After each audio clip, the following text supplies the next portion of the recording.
আসসালামু আলাইকুম রহমতুল্লাহ বরকত শেখ, ভালো আছেন? আসসালামু রাহমাতুল্লাহি ওয়া বারাকাতুহু। জি বলেন। পেনসিলভেনিয়া থেকে বলছি। আসলে গত সপ্তাহের আগের সপ্তাহের প্রশ্ন থেকেই প্রশ্নটা মনে হয় একদিনই ভাই প্রশ্ন করছিল গোসল করার সময় অজু করে নেওয়া। তো আমি একটু কনফিউজড হয়ে গেছিলাম আপনার উত্তর শোনার পরে। আমি যেটা করতাম যে গোসল করার শুরুতে অজু করে নিতাম, পরে গোসল করতাম। তো গুপ্ত অঙ্গনে তো হাত লেগেই যায় পরিষ্কার করতে গেলে। তো আপনার ওই বক্তব্য শোনার পরে দেখা গেছে যে গুপ্ত অঙ্গ পরিষ্কার কইরা পরে অজু করে নিই। তো এখন প্রশ্ন হচ্ছে যে ফরজ গোসল যখন হয় তখন তো গোসলের আগে অজু কইরা নিতাম। তো এখন কি আবার পরিষ্কার করার পর আবার অজু করব নাকি ওই অজুতেই হবে গোসল শেষ হইলে? আর এটার সাথে আরেকটু এড করে দিই, কিছু মনে না করলে, যে অনেক আগে শুনছি ছোট থাকতে যে একটা হাদিস যে গোসলের পরে রাসূল সাল্লাল্লাহু আলাইহি সাল্লাম নাকি ওনার পা মোবারক ধৌত করতো। ওইটা কি সহিহ হাদিস নাকি এরকম? জাযাকাল্লাহু জি খাইর। জি সুন্নতি গোসলের নিয়মটা যদি আপনি জেনে নেন এবং পালন করেন সবচেয়ে ভালো। সেটা হচ্ছে যে প্রথম লজ্জাস্থান পরিষ্কার করে নেবেন। প্রথম লজ্জাস্থান পরিষ্কার করে নেবেন, আর তারপরে তখন উযু করবেন।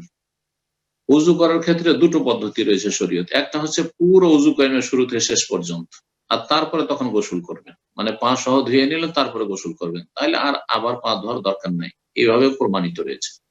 আর একটা তরিকা হচ্ছে যেটা শেষখানে বলে, সেটা হচ্ছে লজ্জাস্থান পরিষ্কার করে নিলেন, তারপরে উযুর সবগুলি অঙ্গ মানে ধৌত করলেন, মাথার মাসায় করলেন, পাটা শুধু ধুলেন না, কারণ ওখানে পানি জমে যেতে পারে। নবী সাল্লাল্লাহু আলাইহি ওয়াসাল্লাম যে কাজটা করেছেন, কখনো কখনো আমরা কাঁচামাটিতে আমরা গোসল করেছি গ্রাম অঞ্চলে, পানি জমে যায় গোসল করতে করতে, আবার পাটা খারাপ হওয়া তো ধুইতে হবে শেষখানে। তো নবী সাল্লাল্লাহু আলাইহি ওয়াসাল্লাম পাটা রেখে দিতেন, তারপরে গোসল করে নিতেন, গোটা গায়ে পানি ঢেলে নিয়ে, আর গোসল করে নেওয়ার পরে আবার পাটা ধুয়ে উঠে যেতেন। তো এটা হচ্ছে দ্বিতীয় তরিকা গোসলের।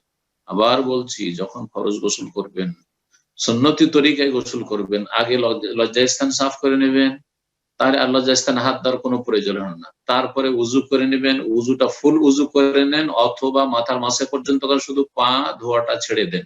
দ্বিতীয় নিয়ম, গোসল করে নিয়ে শেষখানে পা ধুয়ে উঠে যান, তাহলে আবার বারবার করে উযু করার কোনো প্রয়োজন নেই। আর আপনি যে দুবার উযু করছেন, এটা নিজের পক্ষ থেকে করেছেন, এটা কোথাও নেই। নবী সাল্লাল্লাহু আলাইহি ওয়াসাল্লাম এবার দুবার কখনো উযু করেন, একবার আগে উযু করলেন, আবার গোসল করার পর আরেকবার উযু করলেন, এরকমটা করেন।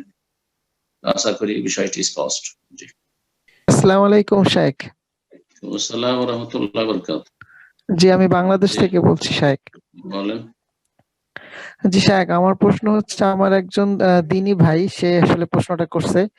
তাদের হচ্ছে ৮ তলা বিল্ডিং, কিন্তু সে ৮ তলা বিল্ডিং এর উপরে ছাদের মধ্যে কিছু অংশে হচ্ছে ২-৩টা রুম তৈরি করছে এবং সেগুলো ভাড়া দিচ্ছে। এখন সেই ভাড়াটা কি নেওয়া বা সেখান থেকে ওই করা কি জায়েজ হবে কিনা?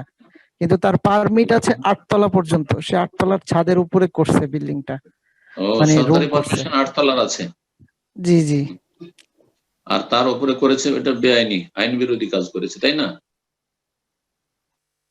এটাই বলতে চাইছেন। তো যদি এটা হয়, তো সরকারের যে আইনগুলি রয়েছে সেগুলি আমাদের কল্যাণের জন্য করা হয়েছে। হ্যাঁ, এগুলি আমাদের কল্যাণের স্বার্থে করা হয়েছে। নিশ্চয় এই বিল্ডিংটি এর বেশি উঠলে ক্ষতির আশঙ্কা আছে, আর এরকম যখন তখন বিল্ডিং ধসে পড়ছে আর মানুষের প্রাণ নাশ হচ্ছে, হতাহত হচ্ছে, সুতরাং সরকারি এই গঠনমূলক যে আইনগুলি রয়েছে সেগুলি ইসলামের সাথে সাংঘর্ষিক নয়, বরং ইসলাম এগুলি সমর্থন করে। সুতরাং সরকারের আনুগত্য করা ফরজ, সরকারের আনুগত্য করা ফরজ। ইয়া আইয়ুহাল্লাযীনা আমানু আতিউল্লাহ ওয়া আতিউর রাসূল ওয়া উলিল আমরি মিনকুম, আল্লাহর আনুগত্য করো, রাসূলের আনুগত্য করো সাল্লাল্লাহু আলাইহি ওয়াসাল্লাম, এবং তোমাদের যারা দায়িত্বশীল নেতৃস্থানীয় ব্যক্তি, নেতাদের আনুগত্য করো। সুতরাং এই আনুগত্য করা ফরজ, আর সরকার বিরোধী কাজ করা জায়েজ নয়। জি। আসসালামু আলাইকুম শাইখ। আমি আসসালামু ঢাকা বাংলাদেশ রাহমাতুল্লাহি থেকে ওয়া বলতেছিলাম। বারাকাতুহু। শাইখ জি, কেমন আছেন? কোত্থেকে? কোত্থেকে? ঢাকা ঢাকা বাংলাদেশ। ঢাকা। বলেন বলেন। শাইখ, আমার প্রশ্নটা হলো যে সরকারের ট্যাক্স ক্যাডার এবং কাস্টমস ক্যাডারে কি চাকরি করা কি জায়েজ? আল্লাহু আলাম। ট্যাক্স ট্যাক্স আসলে জায়েজ নয়, ট্যাক্স জায়েজ নয়, কথা বোঝা গেছে? তো আপনি যখন ট্যাক্সই জায়েজ নয়, তো ট্যাক্সের ডিপার্টমেন্টে চাকরি করবেন, এটা বা কেমন করে জায়েজ হইতে পারে? আর একটা কি বললেন সেটা বুঝি না আমি। সুতরাং যারা বুঝে তাদেরকে জিজ্ঞেস করে নিন জি, এসব চাকরির ক্ষেত্রে। জি।